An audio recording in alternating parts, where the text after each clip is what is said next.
over here. All right.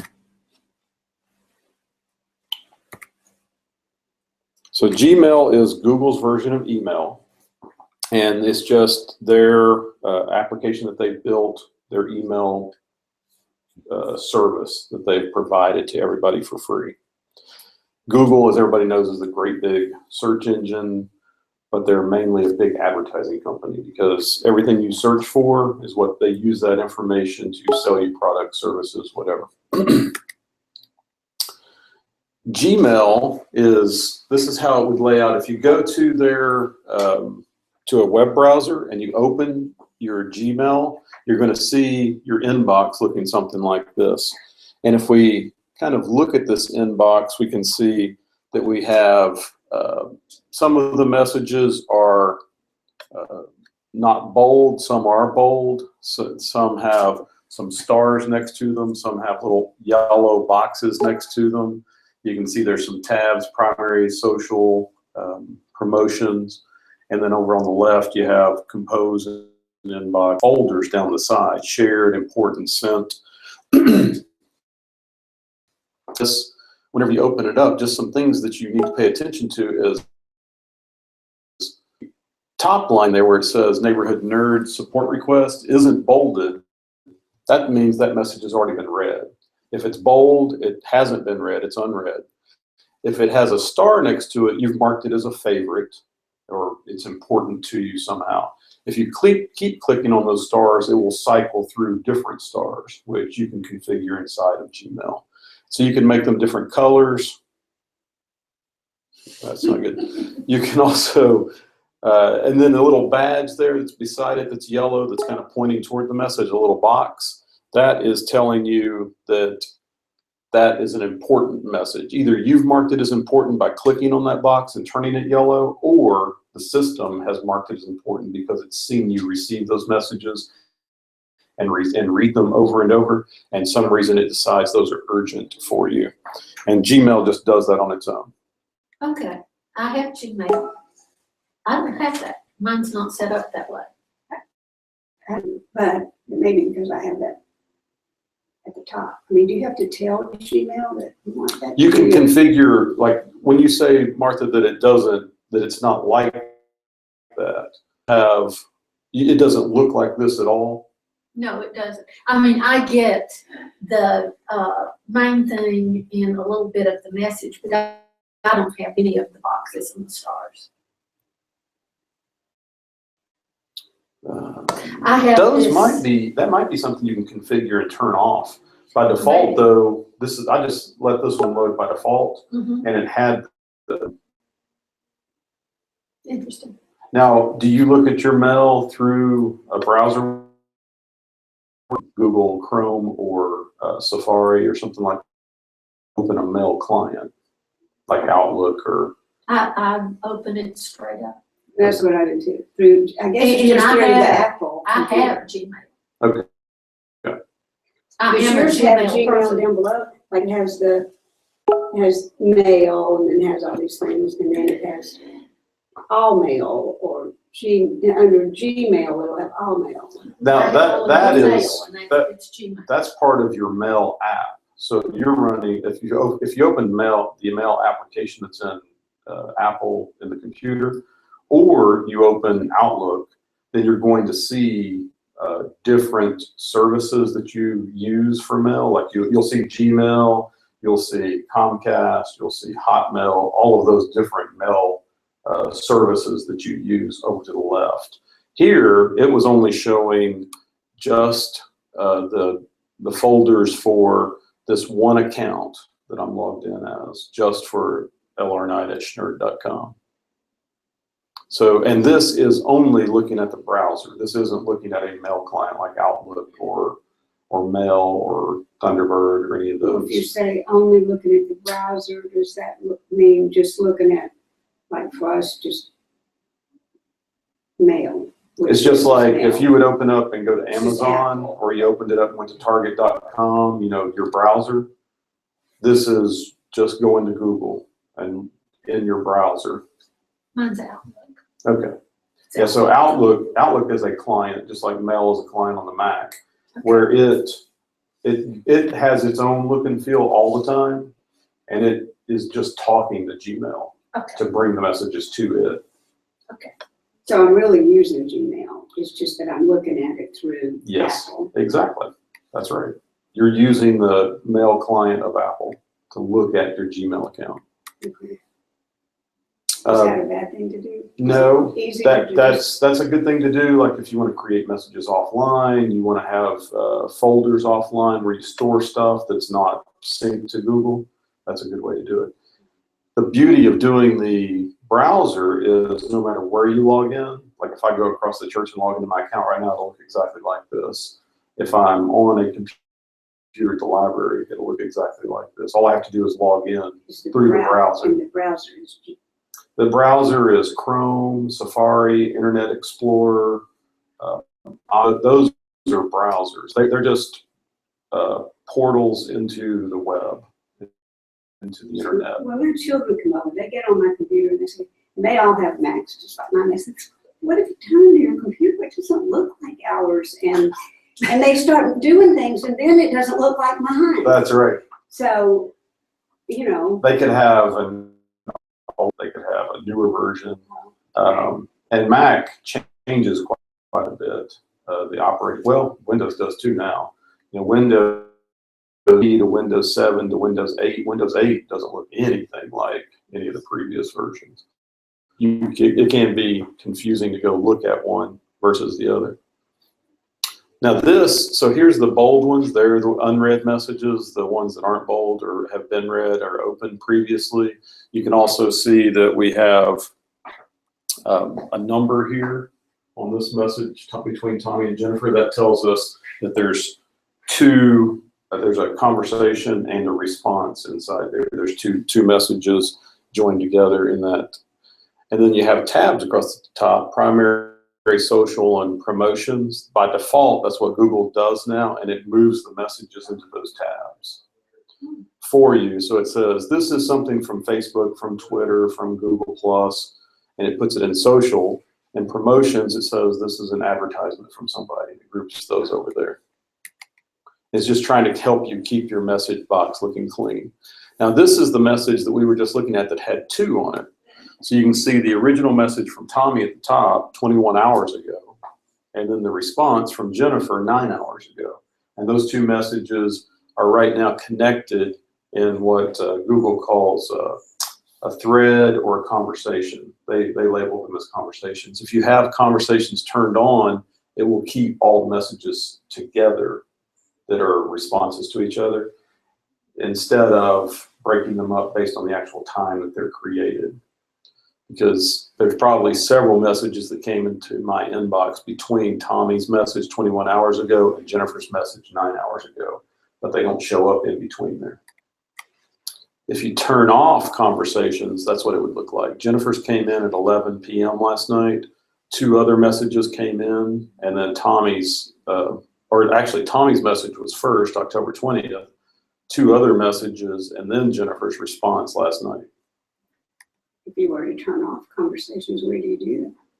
You go into configure on Gmail, and there's a whole bunch of that'll be more of the advanced stuff if you want to modify the way Gmail looks in your browser. There's all kinds of settings you can change, and that's just a toggle switch to turn on or off. By default, though, it's on, so it keeps them grouped together, which I think is a little easier to read. Yeah. I like that. I just wondered. I never know where to go to do things like that, to change things, you know. And I think we're going to do a more advanced Google Gmail, and we'll talk about that. And whenever we talk about that, I don't know if we can talk about clients at the same time. We'll probably have to do clients kind of individually because they're so massive and they're so different from each other. Like talking about Outlook versus Apple Mail. That's a hard conversation to have all at the same time. You almost have to talk about Outlook. And Outlook, I mean, is just a beast. I mean, it is such a powerful application. It has, contact management. It's your personal information manager. I mean, it has your calendar, your contacts, your mail, just so much stuff in it. There is nothing that compares to Outlook. And that it kind of hurt me to leave Outlook and go to Apple years ago because I gave up so much of that. But Outlook also, has its drawbacks too. It's a big program that grows all the time, and kind of you get locked in once you're in it. So it's kind of hard to get out of it. If you're composing a mail, like if we look over to the side, we have these folders. So we have the ends that are starred, things that are marked as important. If you clicked on those, it would show you those messages that are in there. Sent items, drafts. Then you can create your own. You can have like different groups for, garden club, church information, whatever, folders. And you can create automatic filters to say any messages that come in, put them into these folders for me. So it kind of keeps it automated for you. If we click on compose, it'll show us how to compose a message. And it'll pop up as a window like this, new messages. A new message that you're creating. And here you can see that it's got the to bar, and then you can see copy, blind copy, subject, the information you put in, and a little toolbar across the bottom. If you click on the thing next to the X, it's two arrows pointing either way, it will go full screen instead of staying a box on that one window. And I think all of that should be in our notes. So if you start typing somebody's name, like I start typing Tommy, it starts searching through my address book to find all the Tommies that I know. And then I can select from there. If I want to add a carbon copy or a blind copy, I click those CCs and that BCC, and it creates two more entries there where I can add other people. So this message is going to Tommy. It's carbon copy, which means that Tommy and Linda will both see each other's names. The blind carbon copy, Mark, no one will know that Mark is receiving that message, only Mark will know. And to send this message, you would want to modify the subject. So we put, this is the subject of the email, and then write a little something in there for Tommy to read. Make him pay attention to it, so we may tell him to read it carefully. And when you click send, oh, sorry. There are ways to format the message. Let me go back. So down along the bottom, you have that toolbar. If we look a little closer at that toolbar, if you click on the A underline, that gives you formatting for your text. So you can go across and like make it bold, underline it, change the color, and that's where you would do bullets and quotes and anything else. The next one, the little paper clip, is if you want to attach a file. You would click that and it would let you attach a file. The little triangle is Google Drive. That's another application from Google where it's offline storage, and you can create documents and spreadsheets and everything else on Google Drive. If you click that, it will create a link in the email and share it to that document that's online so both parties can edit it. The little $ is Google's new thing that lets you send money to people. So you can send money from your checking account or receive money from their checking account by clicking on that. And you just click on it, type in how much you want to send, and boom, it's gone. And that's tied to your debit card. The camera, there's if you want to insert a picture. If you insert a picture into an email, it goes in as a photo in the email, not an attachment. The link is if you want to create a link to something, like a web page. And then you can put emoticons in, little smiley faces and winks and stuff. Or you can delete this message by clicking the trash can over there. Our messages, our handouts show that you can add events, like an event invite to some upcoming event. But they turn that off in July, so there's no longer that ability to do that from an email message. The way you do that now is through the calendar. You actually create the event first and then invite people to it.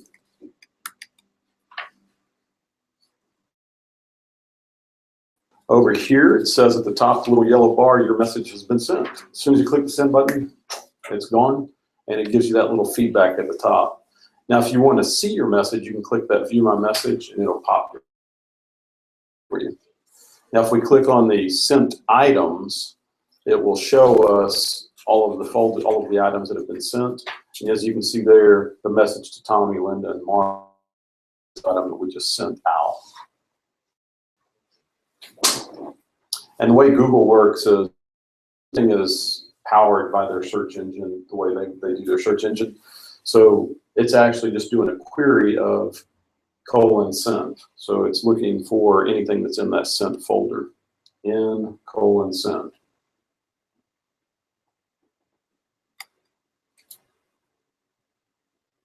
And this is how you would reply to a message. So if you had a message up and you're reading it and you're wanting to send a reply to someone, or you're wanting to forward it, if you reply, you are talking directly back to that person. If you hit reply all, you're talking to everyone that was in the to and the carbon copy list. You can never reply to the person that was in the blind carbon copy. If you forward this message, the forward would allow you to take this message and send it to someone else that's not currently in the conversation. Or if you want to, like let's say there's an attachment in here that you want to send back to someone, you need to do forward, because reply will not send the attachments back to the person. It says, well, they've already gone. Why would I send them back? So you want to do forward and type in their email addresses again if you're wanting to send the same documents back to them for their review for some reason. And then there's a lot of other stuff here where you can filter messages, you can print messages, down there, report phishing, report spam. If you do that, it not only puts it in your spam folder and like keeps you from clicking on it by mistake, it also informs Google that this is a bad message. You please fix this. Can I go just a little? That phishing, what is that? Phishing is whenever you're trying to trick someone else into giving you their information. So a phishing scam would be, I create an email that looks like it's from your bank and send it to you and say, Martha, we just need to verify a few credentials. Could you please give us your email address, your home address, and your security word? And it's not your bank. It's just me trying to get that information. Then I use that information to get into your banking account and transfer money. So you would go down here and say report? Yes, if you saw that. And most of the time, if it looks like it's coming from your bank or some financial institution, it's a phishing scam. Banks hardly ever send. And we tell our clients, don't ever click on any of that stuff. Just if it looks very legitimate, it's from SunTrust, Regions, Bank of America, something like that, just pick up the phone and call them. It was like I got a message the other day, and my program I'm using said, you put it in your junk mail folder. And I went to the junk mail, and the address looked really weird. So I delete. I guess they had pre-programmed, like if you get I think it had II or something after it. If it's not common, is that how they filter? That's what it looks for. Yeah. It looks for those, things that you would say, you're not going to believe this, whenever it says stuff like that, it looks at that and says, this is probably, some kind of scam or junk or advertising. And it looks through the message, the engine does, not a person, but Google's engine does, and it sticks it in junk. Now, every now and then it'll put stuff in junk that shouldn't be there. It's really from a family member or something. Because there's a big scam going around of, hey, look at this video I saw you in last night. It's really cool. And it comes from one of your contacts, but it's because they've been hacked and there is a bad guy sending emails to everybody in their contact list. And the link probably isn't a video, or if it is a video, it's probably something that's just trying to get you to buy some product. That comes to you, and a lot of people are bad about clicking on those because they want to see if they were really in a video at some party or something. I was just at a party. Maybe there is a video. It's okay. That's right. I better check. But we shouldn't click on those. That's just that is a scam to try to get you to click on that link. Question 2. Okay. Now, if you have something like that and it comes into your regular email, you're just going to delete it without touching it, without opening it. If it is placed in spam or junk, should you go in there and delete it, or it's fine just to leave it? It's fine just leaving it there. It won't hurt you just being there on something in it. What happens to spam or junk? Does it stay there for a long time, or does it They close usually down, it just goes away? That can be one setting. One setting can be empty this whenever I close. Another one can be delete every 30 days. There's different settings for that. Because you don't always want to delete that spam folder immediately, because sometimes legitimate emails go in there. So every now and then you need to go look at it. Well, like when you buy an Apple computer, do they usually set up all that? They set all that up for me, I guess. So that, I don't remember deciding those things, you know, about conversations on or off or spam when you know what I mean? Apple is pretty good, like, because Yeah. Apple tries, they build their product, so it's pretty safe. It's really good for the majority of the people. Really, really good for everybody. But like something like a Windows computer, because people ask me this, like, well, why would you have a Windows computer then? But Windows computers are still, the majority of the users in the world are still on Windows. Most business systems are still on Windows. Most applications are still written for Windows. So people have to use Windows. That makes it more susceptible too, because it's more in control of financial institutions and businesses and all of this stuff. It's the target. You know, that's what, if you were writing a bad piece of program to get information, it'd be smarter to write it for Windows than it would for Mac, because how much stuff are you going to get if you attack Macs? You know, probably not a lot. Sometimes that an email will say, I forgot exactly how they word it. Your computer thinks this is spam, but it still shows it to you. That one is Is it whenever. okay to open that? Well, only if you know, like if you look at it and go, yeah, that's a good message. But if you don't know, like if you're not expecting a message from somebody, most of the time I would just delete things like that. And I definitely don't click on any links inside of an email, because people will send you a message with a link in it. Yeah. I mean, unless it's, you know, someone you know and they're really sending, you were expecting them to send you something with a link in it. I do that a lot. Seems like there's a lot of, that happens a lot. Yes. That you Something I usually do also is I'm bad because I use them, like URL shorteners, like bit.ly/something to shorten the URL for somebody instead of giving them a great big long URL. Like a Google Maps URL is gigantic because it's got Google Maps and then it's got the coordinates, you know, longitude, latitude, and it's got some other information that may have been a zoomed in version or something and turn on satellite. Then you copy that thing and it's about this long. So what I usually do is tell it to shorten it, and it gives me a little short URL that I can put in the email, and Google will do that. But that's bad because, you know, me as a tech person, security person, wouldn't click on that link if it was shortened and sent to me, because I'd be like, you know, I'm not going to click on that. I don't know where that goes. But yet I send it to people all the time. Have you gotten the phone calls where your computer is running too fast and you have to tell them, no, I caught it? We have, for me, Just anybody in your house get a phone call. And I don't know how people fall for that scam, because why are they using the phone to call you? oh yeah, I know what Computer you're is talking running. about. Yeah. We've had a bunch of our clients getting those calls lately, and that just kind of rotates around. I think they just go through area codes and, you know, have banks of people calling, and they're just trying to get your information. They're saying, you know, oh, I noticed your computer was running slow, and you're like, oh, how did you notice my computer was running? What I tell them is right away, by law, I have to tell you this, but I'm not a law enforcement officer. However, this conversation is being recorded, and they'll hang up immediately. Yeah. They're on their line. what do they tell them? What do they say after they say it's? And what's the come on there? They're trying to get access to your computer and get sensitive information. So they call you and say, hello, you know, Judy, we noticed that your computer's running a little slow. Would you like us to take a look at it? We can log in remotely and fix any of those problems that might be there. And you say, yeah, you know, and you give them your credentials, and they don't log in. I mean, they, you know, or they do log in and they put programs on it, you know, if they can actually connect to it. But they don't have any access. They don't know anything about your computer. All they're doing is calling phone numbers and seeing who will give them information.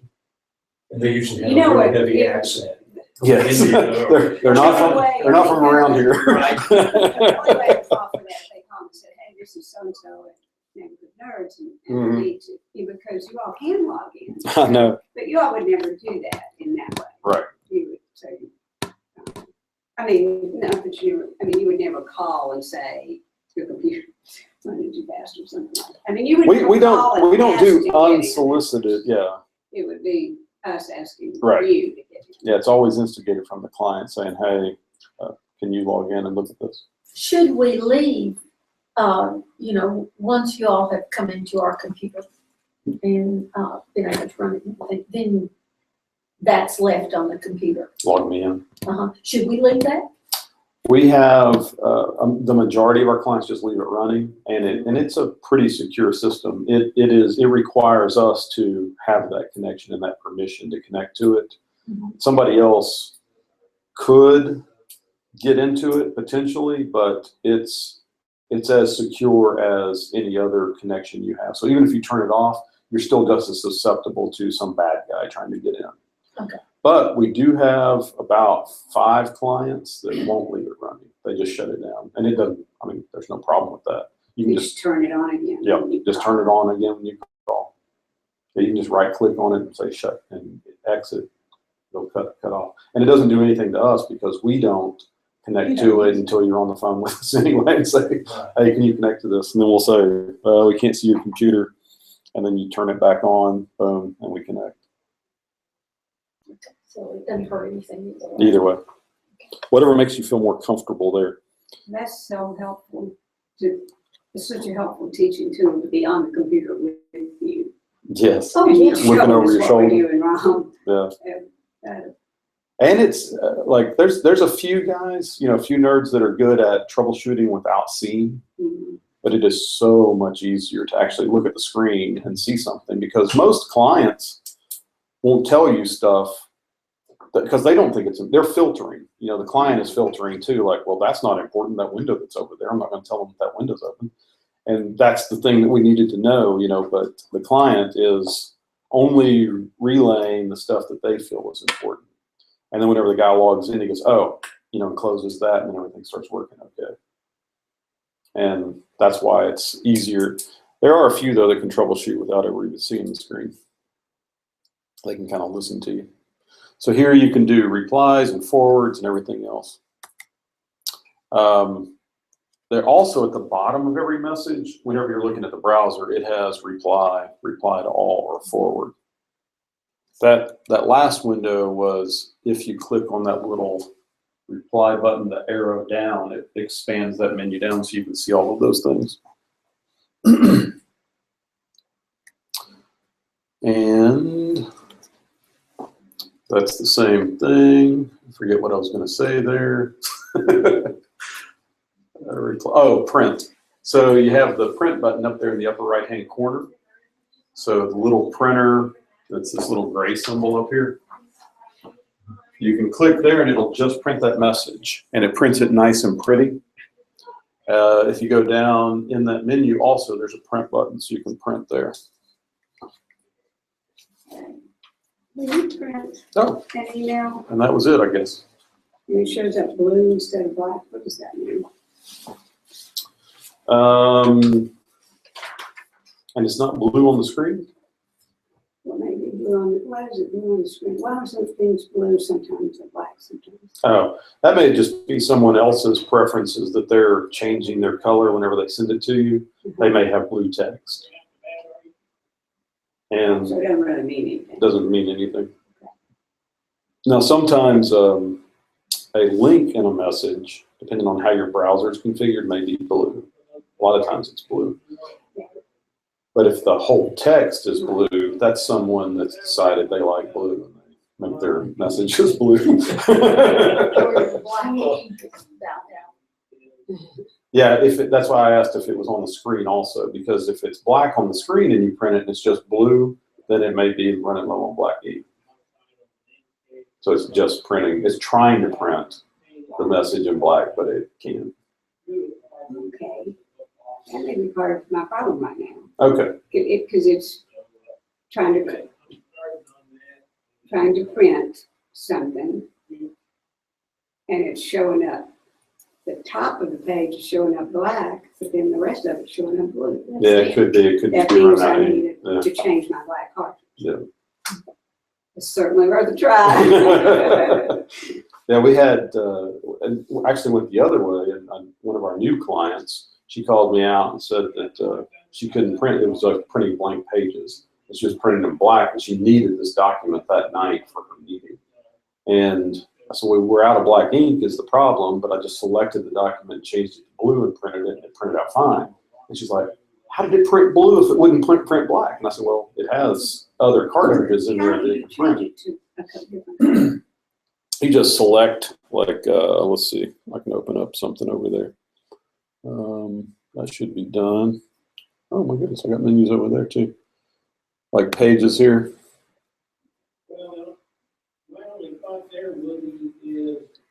Pages, oh, down here. All right, let me see.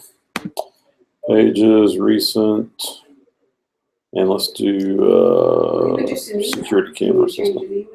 You can change emails, you can change documents.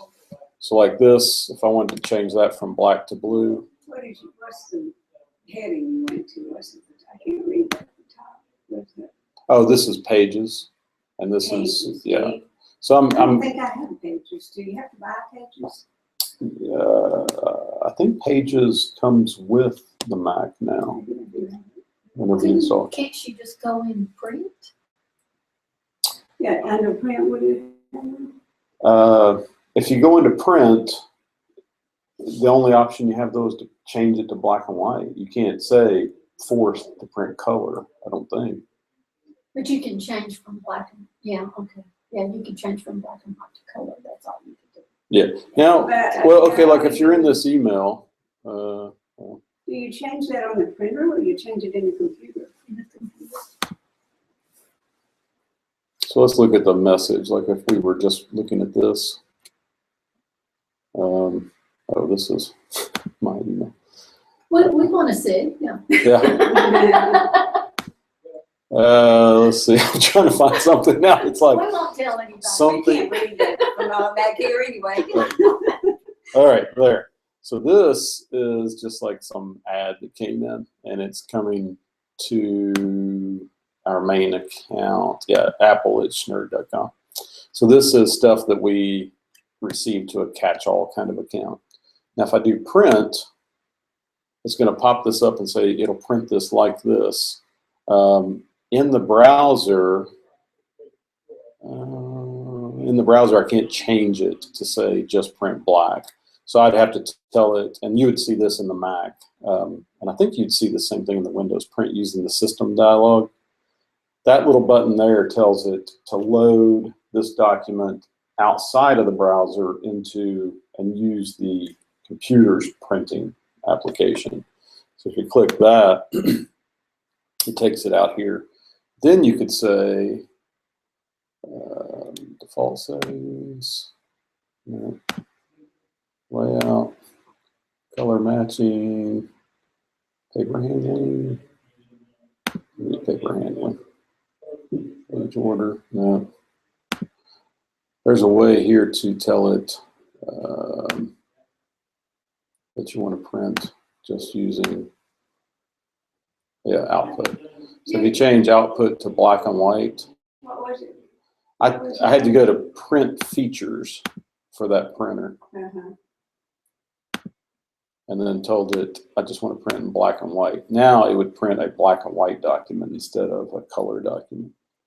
But if you want to print like your way, you're wanting to go the other way. So you have a bunch of black text. This one doesn't have black text. But if we're back here, you can't really do that though unless you're forwarding it or something, because you're not modifying the email until you open it up to edit it. Then you can change it like and these are probably all graphics too. Yeah. Okay, maybe that, whoop, this might work. Change that color. Color, text, change it to blue. Okay, so change that extra to blue, which you can't see at all. So let's change it to red. There, that's the background color, wrong color. text color, red, background color, white, there. So then it changes that color to that from black to another color. So you could do that if you wanted to get by without ink being in the, not having black ink. I think, Bill, I have a little trouble connecting this with Chrome is that mine doesn't look like that. Right. Yeah, yours looks more like, this is the mail app here. So you'll be looking at mail. Okay, that means, if I went into my mail, if I went to Safari and typed in Gmail, would that take me to what you have here? How do I get what you have here instead of what I have? To get what you have, all you do is, I just hit mail. no, well, this is mail. Right, So, that's what mine looks and like. I can see here, I'm like looking at my Gmail account there, another Gmail account there. Why does it have, like, it'll have mail and have everything, but down under Gmail, it won't have as many. Does not everything come in under Gmail too? Everything should come into your inbox. Yeah, it does. But how does it pick what goes into the Gmail part? That only what people are sending to that account. It's a different account. So if you have multiple accounts like I do, like if somebody sent something to leo@fairmechanics.com, that's where it would be. And then if somebody sent something to leo@eokhq.com, that's where it would be. And then this would show all of them. It would show all accounts that it's checking. And that's just because this thing is checking multiple accounts. So are my accounts all mail in Gmail? Is Gmail one of my accounts? Like here, see, I have all of these accounts are set up on mine. So you probably have, I need to look at yours. All I have is What's your email address? it's Gmail. So I do have it. Yeah, so you have a gmail.com account, and then do you have a Comcast, BellSouth? I think you have another. No, just Gmail. Oh, just Gmail, okay. Then Gmail, you just have one configured kind of like this. See these G's beside it? These are all Gmail accounts. So you have one that's configured that's logging into Google, getting the messages, and then bringing them back and putting them in your mail application. So you don't have to open a browser if you don't want to. But if you open, For me to have it under Google somewhere so that it's it looks like everybody else's. well, it's exactly the same. Like it won't change anything. I mean, it will. It'll change the way it's configured. Yeah, but you can log Like the in. stars and You don't boxes. you don't have to make a decision to not use mail or pick one. You don't have to do that because they're the same. But I mean the messages that are in there are the same. So you could, for a couple of days, not use mail, just, turn off mail, close it, and just go to Safari, or use Safari or Chrome. Safari. So just use Safari and open up Google and sign in. So it's like this, like, Is it Google Gmail or just Google or what? whenever you go to Google, google.com, it's going to show you over here, sign in, right there. There's a blue button. And if you sign in there with your Gmail credentials, it'll pop up just like mine. So if I sign in there right now as my Neighborhood Nerds account. I do that, you don't have to go through all that every time. So that's what I like about my other one, I think, is I just hit mail when I'm there. But you can provide, can't you provide a shortcut? Yep, and you could make it where it's just a button you click on and it goes straight to mail. So I do kind of like the way Gmail lays it out better than the Mac. Like with the stars and the boxes and all that, I like that. Mm-hmm. That feed, plus it helps me know more what you're talking about than mine. It's enough different that it's hard to follow. Okay. Well, we can do a class on mail also. Okay. which is just the app that you're using. And what we're doing now is just, Just the Gmail system from Google. So we're talking about using a browser to get to Gmail. And Gmail is just another email service that Google built. Just like Hotmail, Yahoo Mail, and a Comcast. browser is A browser is just Comcast or, no, a browser is it's just a program that understands how to look at web pages. You just go to websites with a browser. On the, like, if you open your financial account, let's say with Fidelity, you have the account numbers there. Things are safe. Financial institutions are pretty paranoid. But I would never, in an email, want to send my account number. Right. Yeah. Yeah. It's Definitely Google sees it. I said Google definitely will see the account number. yeah. And potentially other people that are watching the traffic move. Even if I have like a spreadsheet that I have account numbers written down, I keep it on a flash drive. Yeah. I don't even save it to the computer itself. Now, something you can do is you can encrypt those files with a password before you send them, and then tell the other person Yeah. how to unencrypt them. yeah. Someone's gonna come out with a virus called Ebola probably. Yeah. Here's your cure for Ebola, and then they'll. So a browser window is just to look at web pages. So Chrome is the one I have open right now. That's Google. I can go to Target. I can go to, Amazon. And I can also go to Google, mail.google.com, go straight to mail. But if I go to google.com, it just pops up a search engine and lets me search or log in if I have an account.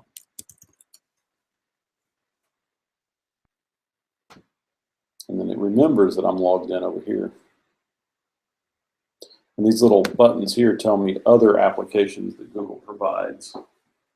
Google gives me a calendar, and it gives me Drive and lots of stuff. Google Groups, which like the women's group over at the church where it sends mail to everybody, that's a Google group that's managed under Google. It's a very good way to not have a list public. Only the members of the list can send to other members on the list. You can't send to it from outside the list. Which if you create a distribution list, a lot of times, if somebody gets that email address, they can send a message to everybody on the list. With a Google group, the way we have it set up, only people that are members can send a message to each other.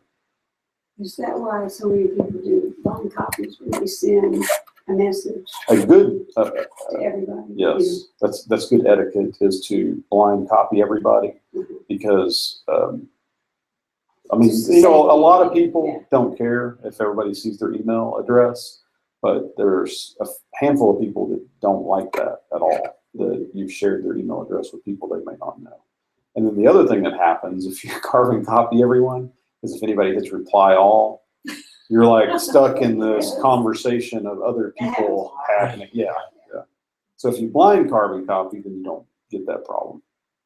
That's a good habit to just get into, Yes, doing that all the time. yes. It helps everybody.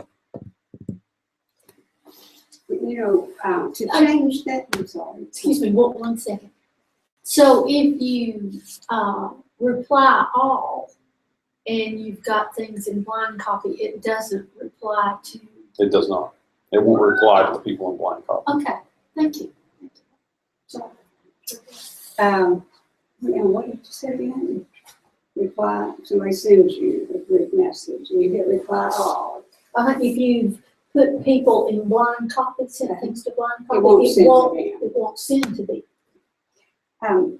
Is that something you can do for me over the phone? Just help me change to that way of reading that email? Mm-hmm. Yep. And that's how I work anymore. I used to work in mail, but like forever, I worked in Outlook. Outlook was like my place that I lived. You know, if I was on the computer, I was in Outlook. But then when I moved to the Macs, I tried Entourage, which was Microsoft's version. Microsoft actually wrote Entourage for the Mac, which is Outlook for the Mac. It wasn't anything like Outlook on a Windows machine. So I killed it real quick, and then I tried, okay, I said, you know what, I'm just going in head first into this whole thing. You know, I'm drinking the Kool-Aid. I'm going all Mac. So I did mail and calendar and the address book, and then I had to figure out how to make all those things work together because now they're independent apps. Where when I was in Microsoft on Windows, it was all one place that was nice and warm and fuzzy. And as I did that, I got where I was proficient using them, but I didn't like them. And then when I created a Gmail account, like in 2007 or something, I just moved over to this and said, you know, I'm just going to stay online. Which is nice because now it does, I don't need hardly any computer. I mean, I have a computer here that's way overkill. This thing is like a beast. But I could use a little tablet or anything and log into my accounts because it doesn't need any computing power. All I need is a browser window. Or if I'm traveling, I don't need to take anything with me. I can go to, you know, down in Chattanooga to family, sit on their computer, log in, and I have everything right there. You logging in through Google. Yeah. And then I do some crazy stuff where I have also like a server running at the house that has other stuff. If I do need to do real work, I can log into it and do some things. But yeah, everything I can pretty much work without having the computer that's mine. Which is one of the reasons for going browser based, you know, everything. Let's see, come here. So if you change your mind, you don't want to send this message, you discard it by hitting that little trash can down there. If you don't hit that and you just close this window out up here, it goes into your drafts. So, why didn't it go into my draft? Oh, I guess I didn't type anything. So if I started typing something, then I killed it. It should go into drafts now. Can I ask you something? This is Yeah, there it is. maybe off just a little bit, but like, if you want to set up, you can set up a signature to attach to your email, or like you have your phone number, Yep. you know, or whatever you want. Some people do like colored paper and all sorts of stuff. There's a way to do that with stationaries and with Yeah, HTML. is that a good idea, bad idea? What? Like for Can tech, they for take tech a people, that's like not a cool thing to do. You know, sending colored backgrounds and stuff like that, because we feel like that's just, you know, a drain on the network and a drain on the computers that are sending it and receiving it and everything. And then there's also security concerns, because anytime you start doing that stuff, what you're actually doing is creating HTML. You don't realize it, but there's code in that email message now that's making it look that way.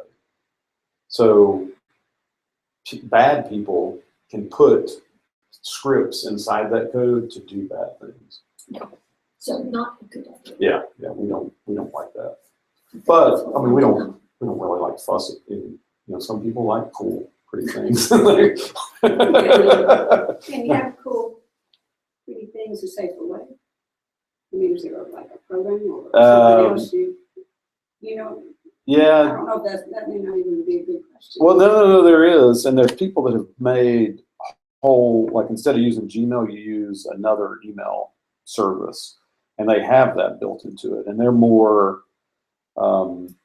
But you kind of need, everybody needs to be on that service to be safe and send that information back and forth. That's not the same thing as like these invitations and things that are. It's basically the same thing. An invitation that comes to you is just, they've built a web page inside of an email message. Is that so?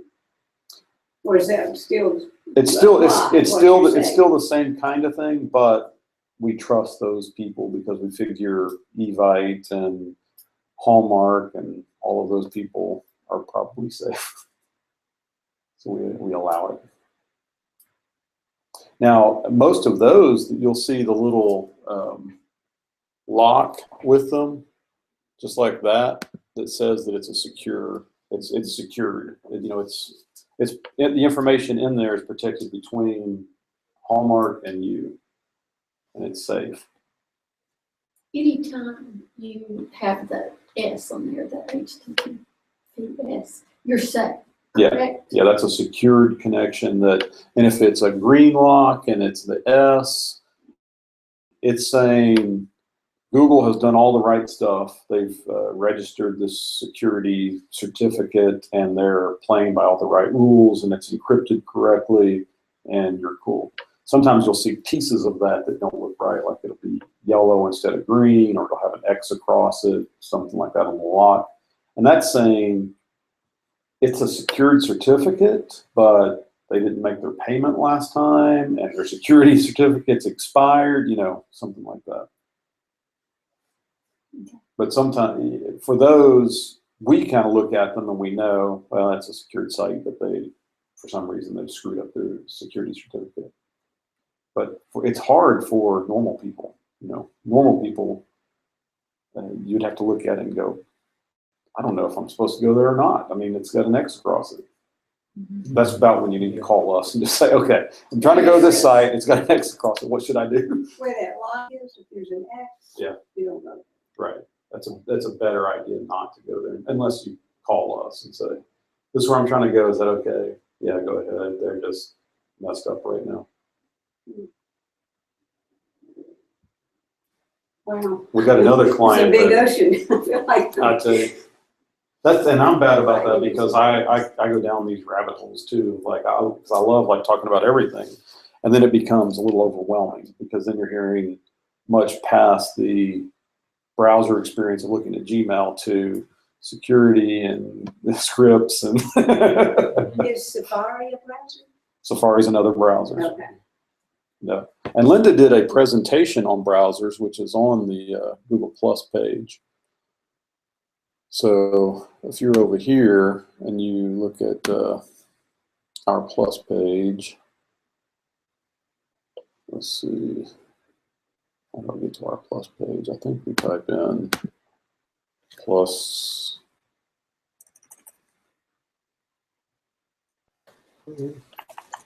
Google. I can't remember exactly how we do it. Google.com/plus-nerds, maybe. Tommy has it set up so that there's a shortcut for it. It probably says that on your page, doesn't it? Yeah. Because Google, I can get to it, but I have to change accounts, which is not the way you would get to it normally. Come on, I John. remember seeing something about, you could get to your other talks. Yeah.